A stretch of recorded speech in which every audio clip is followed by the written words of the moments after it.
नमस्कार दोस्तों, स्वागत है आपके अपने चैनल विधि जुडिशियल एकेडमी में and we are doing the classes on the Limitation Act. We are completing this book for the purpose of the judicial services और वही हमारा पर्पज है, उसी तरीके से हम पढ़ने की कोशिश कर रहे हैं। And this is the lecture on section 5 extension of prescribed period in certain cases. Let's start the class. So please come to section 5 limitation act, and this section is very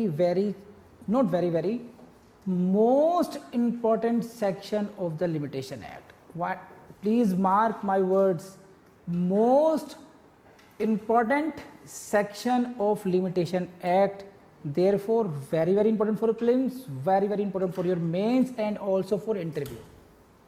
Most important, जहां कहीं भी limitation period आपका over हो गया, you will have to file this application under section 5 condonation of delay, under section 5 Limitation Act. That is this. बेशुमार applications मिलेंगी आपको, maximum applications Limitation Act की सेक्शन 5 में जाती हैं कोर्ट में। लिमिटेशन पीरियड जैसे ओवर हो गया, सेक्शन 3 क्या कहता है? अब प्लीज सी द सेक्शन 3 की लैंग्वेज अगेन देखिए आप लोग। ये रहा सामने आपके कंप्यूटर जी ने।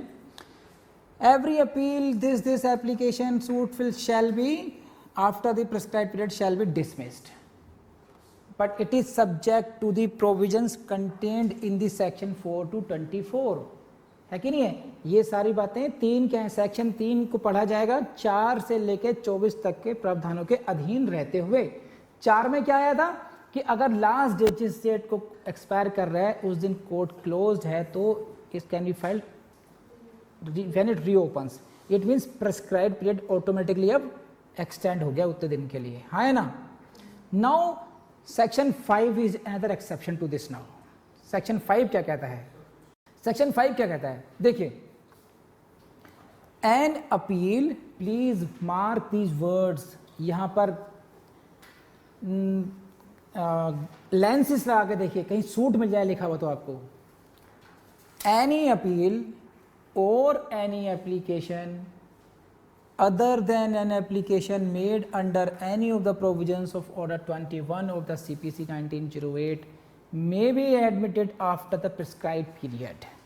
So, section 5 is applicable only in case of appeal or any application, not in case of suit. And this is the question of your prelims. Section 5 not applies on suits, it applies only on appeal and on any application. Secondly, कौन सी application apply नहीं होता? इसे कहते हैं execution proceedings. Order 21 CPC is related to the execution under order 21। तो order 21 में execution proceedings के लिए एप्लीकेशन पर ये सेक्शन अप्लाई नहीं होगा। Any appeal or any application may be made after the prescribed period. Prescribed period के बाद भी लाई जा सकती है। और सेक्शन 3 में क्या कहा था? डिसमिस हो जाएगी। यहाँ पे क्या कह रहे हैं? लाई जा सकती है, क्योंकि सेक्शन 3 वाली क्या बात थी? Section 3 subject to section 5, section 3 subject to sections 4 to 24, in that is section 5 is included. बात समझ नहीं आई? ये बात समझ आई? Raise hand please. सेक्शन 3 और 5 के रिलेशन समझ में आ रहा है आपको? 3 ने कहा डिसमिस हो जाएगा, 5 ने कहा नहीं डिसमिस नहीं होगा। It can be admitted, may be admitted after the prescribed period. शर्त क्या है? शर्त ये है, इफ द अपीलेंट और the applicant satisfies the court that he had sufficient cause for not preferring the appeal or making the application within such period.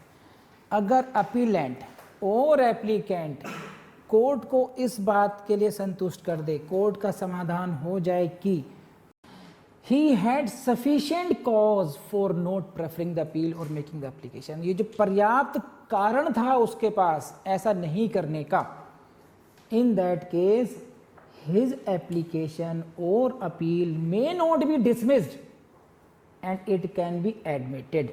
Now it is the discretion of the court. अब 3 को और 5 को समझिए एक साथ।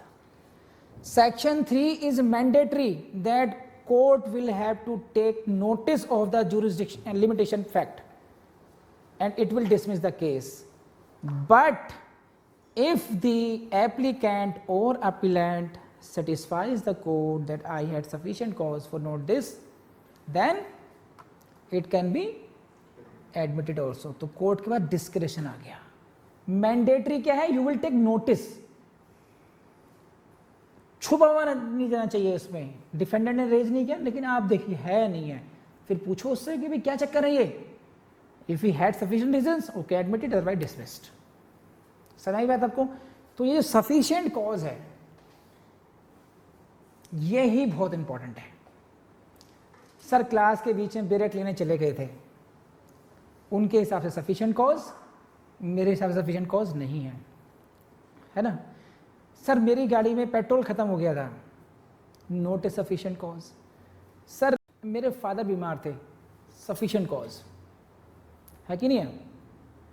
तो it all depends upon the circumstances of the case and it is the discretion of the court that court will have to see what should be the sufficient cause and what not, and this is the homework for you. Please go to your the textbook, you can take the Bangia, उसमें there are several case laws कि which were the causes which were considered sufficient, किन किन causes को, किन किन कारणों को court ने sufficient माना, और यहां से क्वेश्चन प्रीलिम्स में आ सकता है. समझ में बात आपको? कर लेंगे अब. Now please see the question again.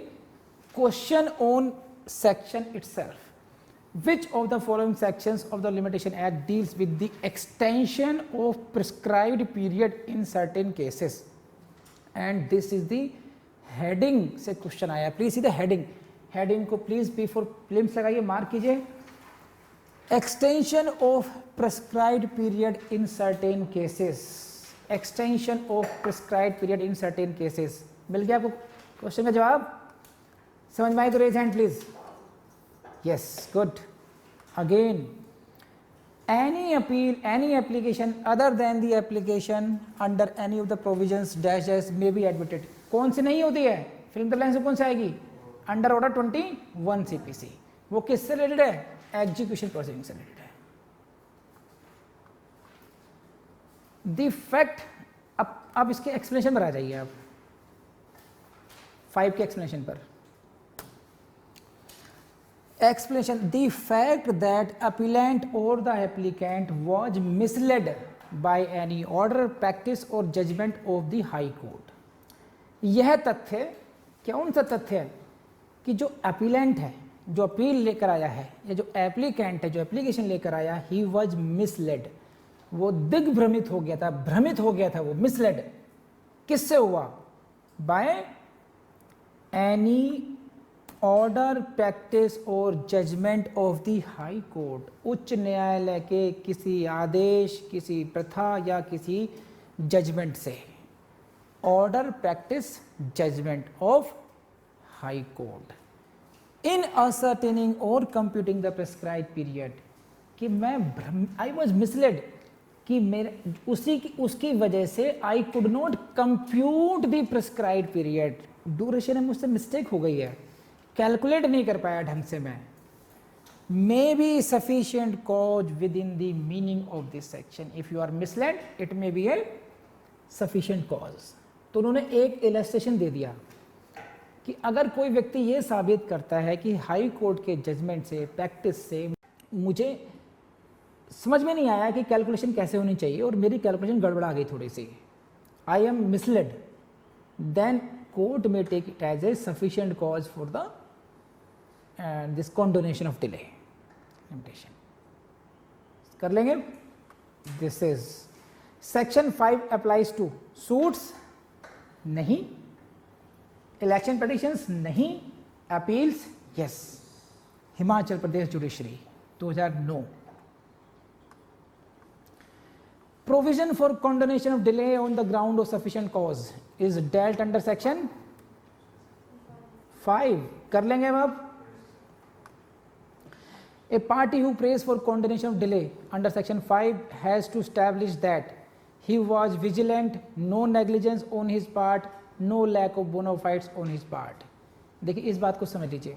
तो सफिशिएंट कॉज जब आप करेंगे, सफिशिएंट कॉज का मतलब क्या है कि आई वॉज विजिलेंट, मैं सोया नहीं हूं,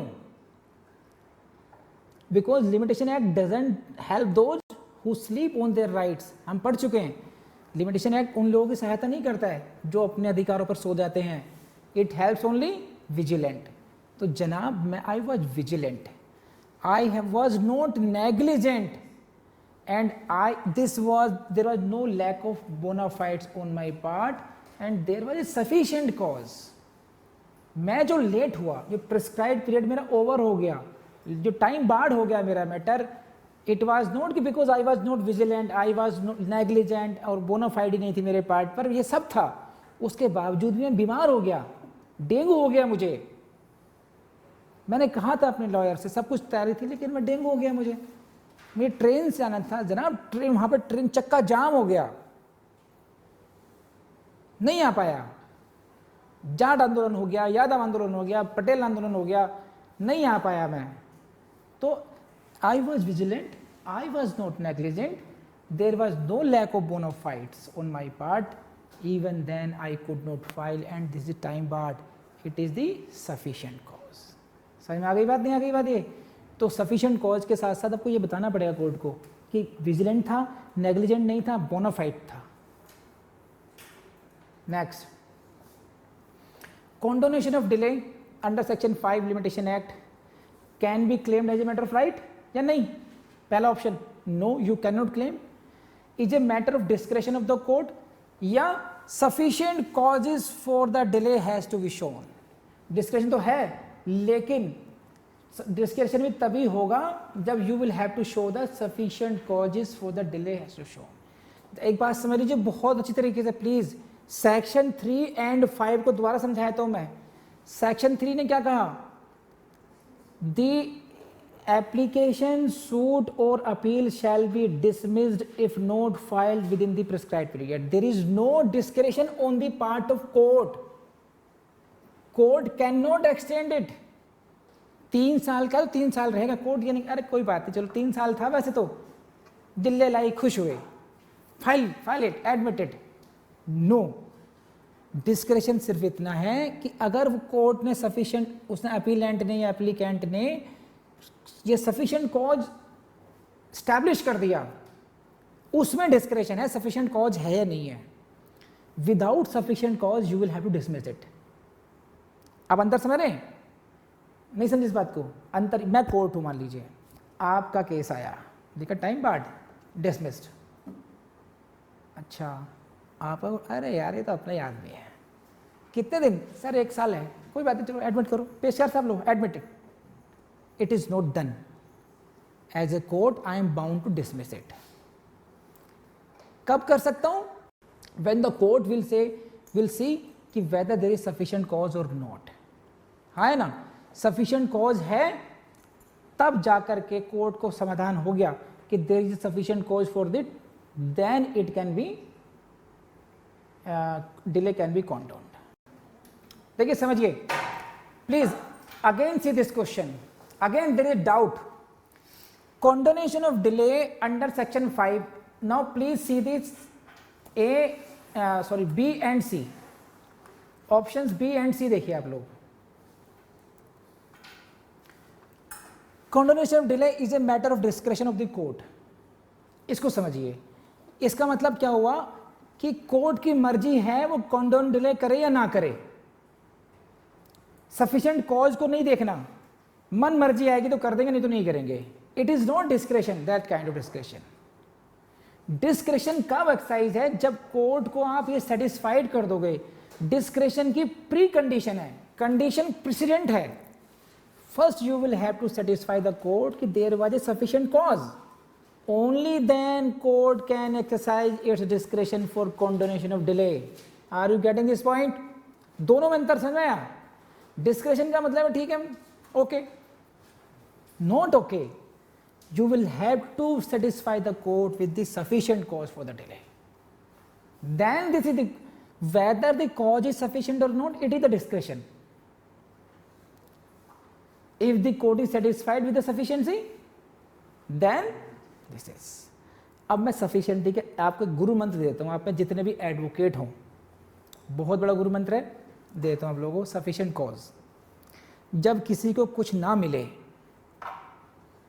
तब क्या छोड़ना है, मैं बताता हूँ कि योर ऑनर, जज साहब, lordship, sir, madam, your ladyship, whatever you say, see this is the technical issue, this is a technical issue. Our case, the justice, this is the demand of justice that the matter should be heard and decided on merits. If you don't allow my application for condonation of delay, it will be dismissed on technical grounds. And lordship, these courts, you are here the representative God, you are here to do the justice, and just because of technicalities of the matter, my matter should not be dismissed. You can dismiss my matter, but please hear this matter on merits. I am ready to face the dismissal, but once the matter is heard on merits, if you dismiss the matter on technical issues of condonation of delay on the time barred, the ends of justice will not met. There will be the failure of justice. The mere purpose for which these courts are created will frustrated. Courts are created to do justice, not to go for the technicalities. I am sorry for the delay. I am very very sorry for the delay. But just आपने सुना ही होगा कि पूत कपूत हो सके माता हो न कुमाता, हमसे गलती हो सकती है लॉर्डशिप, लेकिन because you are there to do justice, you should not do anything which is against the justice. So please allow my application for condonation of delay. Thank you. हाँ जी, next. The provision of section 5 are not applicable to suits. कर लेंगे आप section 5. अब ये सब आप लोग देख लीजिएगा, बहुत लगभग ऐसे ही आएंगे सर, रिपीटेशन है सब में भी है. So from my side section 5 is over now. Thank you. तो दोस्तों मुझे पूरी उम्मीद है ये लेक्चर आपको पसंद आया होगा, और आज फिर मैं आपको ट्रिक दूंगा इस लेक्चर के एंड में, और वो ट्रिक आपके ये है. देखिए, आपको कई बार अगर आप एडवोकेट हैं या आप स्टूडेंट हैं, कहीं पर भी हैं, आपका जो ट्रैवलिंग टाइम है ना, ट्रैवल टाइम में हम सबका वो वेस्ट होता है. तो मैं आपसे कहूँगा कि इन वीडियोस को आपने अपना ईयरफोन लगाया और इनको प्ले करके सुनते चले जाइए. आधा घंटा 1 घंटा जब तक आप अपने घर पर पहुंचेंगे, आप एक लेक्चर को कम से कम एक बार सुन चुके होंगे. तो उस तरीके से भी आपका रिवीजन होता रहेगा, और उस तरीके से आपके माइंड में सारे कॉन्सेप्ट्स बैठने शुरू हो जाएंगे. ये तो इसको करना नहीं भूलेंगे आप. और अगर आपको लेक्चर पसंद आया हो तो प्लीज़ लाइक कीजिए, प्लीज़ कमेंट कीजिए, प्लीज़ शेयर कीजिए, और हमारे चैनल को सब्सक्राइब जरूर कीजिए. अच्छा हाँ, एक इन्फॉर्मेशन और है. अभी हमारी जो स्कीम है उस के अकॉर्डिंगली आप हमारी इस चैनल को खंगालिए अच्छे तरीके से, कहाँ पर क्या क्या दिया हुआ है. तो आपको प्लेलिस्ट मिलेंगी. हम यहाँ क्या प्रोवाइड कराने वाले हैं, आपको LLB क्लासेस प्रोवाइड करने वाले हैं फ्री ऑफ कॉस्ट. हम AIB की कोचिंग प्रोवाइड करने वाले हैं फ्री ऑफ कॉस्ट. हम यहाँ पर UPSC के लिए लॉ की कोचिंग प्रोवाइड करने वाले हैं फ्री ऑफ कॉस्ट. हमारी वेबसाइट पर जाएंगे, vidhijudical.com पर जाएंगे, वहाँ पर आपको नोट्स मिलेंगे, वहाँ पर आपको फ्री डाउनलोड्स मिलेंगे, वहाँ पर आपको बेरेट्स मिलेंगे, वहाँ पर आपको प्रीवियस ईयर्स के क्वेश्चन पेपर्स मिलेंगे, आपको सब कुछ मिलेगा. तो you need not to pay even a single penny for the books, for the notes और for anything. Thank you very much.